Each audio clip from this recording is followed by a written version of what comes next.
Une implication de tous pour la reconquête du territoire, mais il faut aussi et surtout des moyens matériels adéquats pour vaincre l'ennemi. Les forces combattantes devraient engranger encore plus de résultats au front grâce à du matériel récemment acquis par l'armée nationale. Il s'agit de matériel spécifique pour traquer l'ennemi au sol comme dans les airs. Immersion à la base aérienne pour un constat avec Amadou Ilboudo et Nyarkiteda.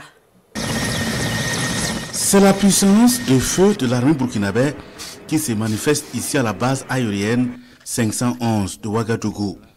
Des hélicoptères pour le transport des troupes et pour des actions humanitaires ainsi que des aéronefs de reconnaissance, les forces armées nationales voient leur capacité opérationnelle dans les airs se renforcer. En plus de la mobilité des troupes par voie aérienne, l'armée burkinabé peut traquer en tout temps et en tout lieu l'ennemi jusqu'à son dernier retranchement. Au nombre des échantillons des matériels présentés figurent des hélicoptères de combat et des drones de frappe et de contrôle de l'espace aérien, un élément important pour le succès des opérations. Les hélicoptères de combat et de transport et les drones d'attaque et de surveillance que nous venons d'acquérir et de recevoir viennent renforcer la flotte aérienne des forces armées du Burkina Faso. Grâce à la clairvoyance et à la vision des plus hautes autorités de notre pays, nos forces armées nationales disposent aujourd'hui d'une armée de l'air moderne en phase avec les enjeux du contexte que nous vivons. C'est le lieu pour moi de saluer les efforts du gouvernement et en particulier l'engagement du chef de l'État qui est toujours aux côtés des troupes, mais également il est engagé dans une grande opération d'équipement des forces armées nationales que toute l'armée apprécie. Avec ces matériels, c'est un nouvel engagement dans les différentes opérations de reconquête du territoire, ajoute le chef d'état-major général des armées.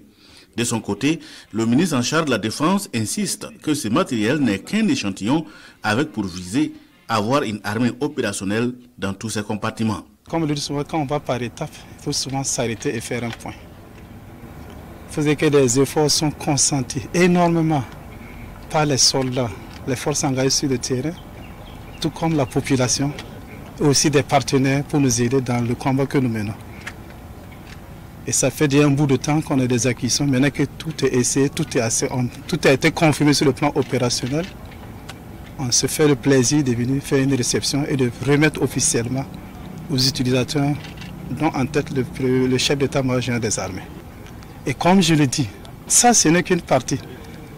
Puisque en plus de ces moyens stratégiques, il faut prendre en compte les moyens qui sont au niveau des unités de mêlée, à savoir l'armée de terre, la gendarmerie, la BNS, ceux qui sont restés sur le terrain, les moyens qu'ils utilisent. C'est-à-dire que les armes individuelles et collectives, même lourdes. Mais ça, c'est d'autres moyens stratégiques et c'est pour ça qu'on s'intéresse. Il y a d'autres moyens qui sont arrivés et vous pouvez le constater sur le terrain. Tous ces matériels présentés sont acquis sur le budget national en dépit des adversités de tout genre.